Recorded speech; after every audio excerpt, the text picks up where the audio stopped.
नमस्कार, D5 channel Hindi का खास कार्यक्रम पंजाब इलेक्शन 2022 देख रहे सभी दर्शकों का मैं धर्मेंद्र संधू स्वागत करता हूं। 10 मार्च का दिन कुछ ही घंटे बाकी हैं।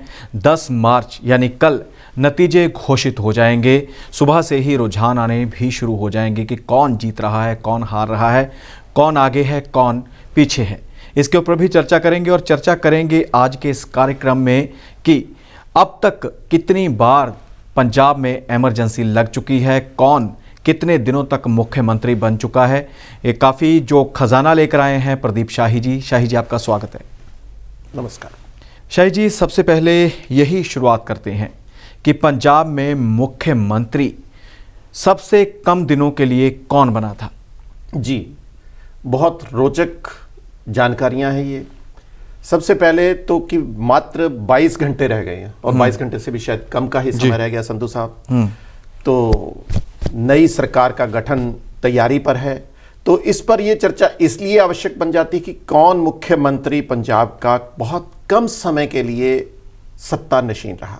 जी, इनमें सबसे प्रमुख नाम है राजेंद्र कौर भट्टल का, जो 21 नवंबर 1996 से लेकर 11 फरवरी 1997 तक रही, यानी कि मात्र 82 दिनों के लिए वह मुख्यमंत्री के दावेदार बनी और पूर्व मुख्यमंत्री कहलाने का उन्होंने मान भी हासिल किया।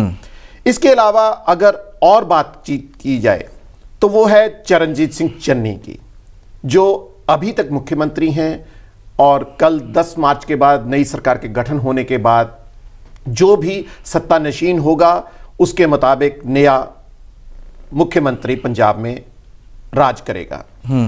चरणजीत सिंह चन्नी 20 सितंबर 2021 को कैप्टन अमरिंदर सिंह के त्याग पत्र देने के बाद मुख्यमंत्री बने थे, यानी कि आज उनको 170 दिन हो चुके हैं बतौर मुख्यमंत्री काम करते हुए। जी। और अगर और बातचीत की जाए तो कई मुख्यमंत्री ऐसे भी रहे जिनमें है ज्ञानी गुरमुख सिंह मुसाफिर, जो महज 128 दिनों के लिए मुख्यमंत्री बने। 1 नवंबर 1966 को वो मुख्यमंत्री पद के सुशोभित हुए और 8 मार्च 1967 तक वह मुख्यमंत्री रहे। ये मुख्यमंत्री पंजाब के पहले मुख्यमंत्री थे जिन्होंने सत्ता नशीन हुए थे। जी, शाही जी, जिस प्रकार से आपने बता दिया है कि कौन कितने समय तक मुख्यमंत्री के पद पर आसीन रहा, तो इसी के चलते बात की जाए तो शाही जी, पंजाब सरकार की बात की जाए तो पंजाब सरकार कितनी बार अपना कार्यकाल पूर्ण कर चुकी है। इमरजेंसी की बात भी करेंगे, लेकिन सबसे पहले यही जानना चाहेंगे कि कौन सी सरकार कितनी बार असफल हुई और सफल रही। जी, अगर चुनावों की चर्चा की जाए तो 17 बार यहां पर मुख्यमंत्री अपने पदों पर आसीन रहे और इनमें 5 बार ही मुख्यमंत्री अपना कार्यकाल पूरा करने में सफल रहे। और इनमें प्रमुख नाम है, सबसे पहले जो कार्यकाल पूरा किया गया था वह था ज्ञानी जैल सिंह, जो भारत के राष्ट्रपति भी रहे। उन्होंने 17 मार्च 1972 से लेकर 30 अप्रैल 1977 तक सत्ता नशीन रहे बतौर मुख्यमंत्री। उसके बाद कार्यकाल रहा प्रकाश सिंह बादल का, जिन्होंने 12 फरवरी 1997 से लेकर 26 फरवरी 2002 तक बतौर मुख्यमंत्री काम किया। इसके बाद 2002 से लेकर 2007 तक कांग्रेस की ओर से कैप्टन अमरिंदर सिंह मुख्यमंत्री रहे। इसके बाद 2007 से लेकर 2012 और 2012 से लेकर 2017 तक प्रकाश सिंह बादल मुख्यमंत्री पद पर अपना कार्यकाल पूर्ण करने में सफल रहे। यानी कि यूं कहा जा सकता है कि अकाली दल की ओर से 3 बार और कांग्रेस की ओर से 2 बार मुख्यमंत्री पद पर आसीन रहने का इन्होंने गौरव हासिल किया।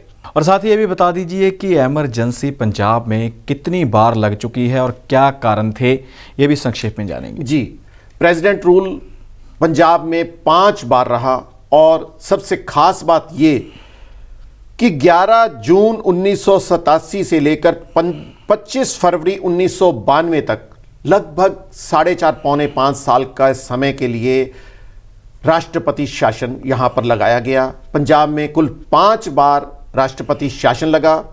दूसरी बार शासन लगा 6 अक्टूबर 1983 से लेकर 29 सितंबर 1985 तक। इसके बाद 30 अप्रैल 1977 से लेकर 20 जून 1977 तक, 14 जून 1971 से लेकर 17 मार्च 1972 तक और 23 मार्च 1967 से लेकर 23 अगस्त 1968 तक 5 बार राष्ट्रपति शासन पंजाब में लगा।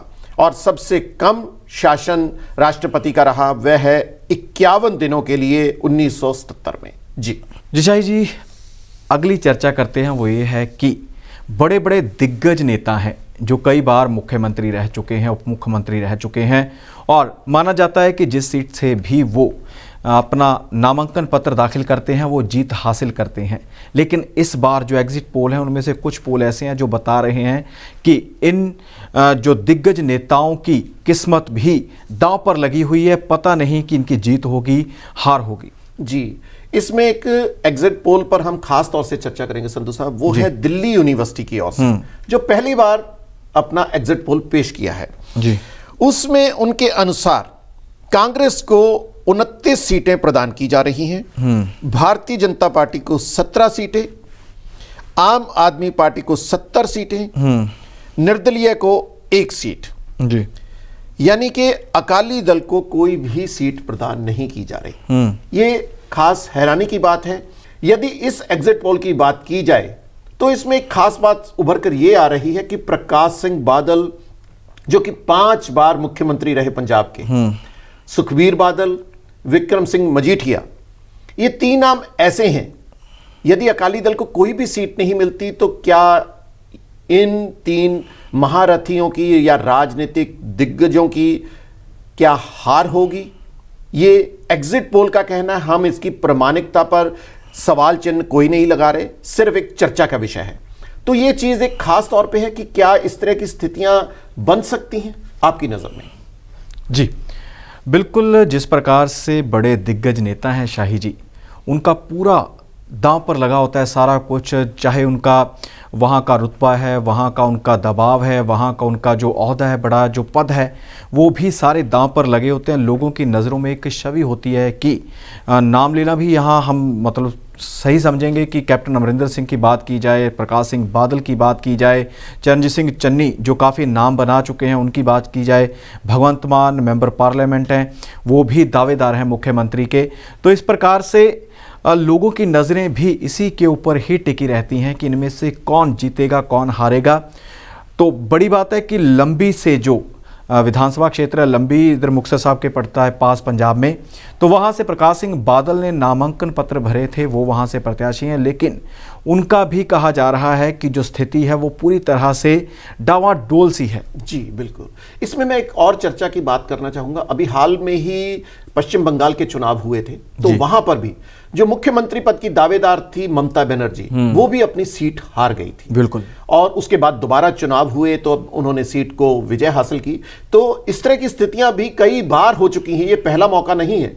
अगर देश के प्रधानमंत्री डॉक्टर मनमोहन सिंह की भी बात करें तो उन्होंने कभी भी अपना कोई चुनाव नहीं जीता जी, वो हमेशा राज्यसभा से मनोनीत सदस्य के तौर पर ही उन्होंने प्रधानमंत्री के अपने 10 साल कार्यकाल को पूरा किया। जी बिल्कुल शाही जी, साथ ही बात करें डेरावाद की जी, तो डेरा फैक्टर काफ़ी प्रभावित करता है वोट बैंक को।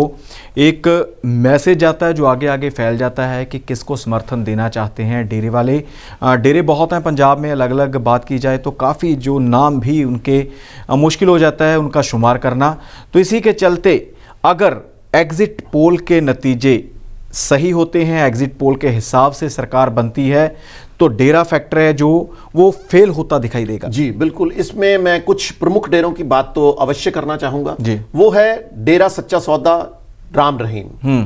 तो उनको हरियाणा सरकार की ओर से पैरोल पर रिहा किया गया, वो भी चुनावों के दौरान जी। इसके अलावा डेरा ब्यास जो काफी अपना महत्वपूर्ण है, नॉर्थ इंडिया में उसकी बहुत शाखाएं हैं और उनके बहुत बड़ी संख्या में अनुयायी भी हैं। तो उनसे प्रधानमंत्री मोदी की मुलाकात करना ये एक खास चर्चा का विषय है। दिव्य ज्योति जागृति संस्थान है, उनके साथ डेरा का संबंध, और कई डेरावाद की ओर से, कई डेरा प्रमुखों की ओर से राजनीतिक दलों को सपोर्ट करने की बात करने की भी घोषणा की जानी चुनाव के दौरान में, यह भी एक खास बात है।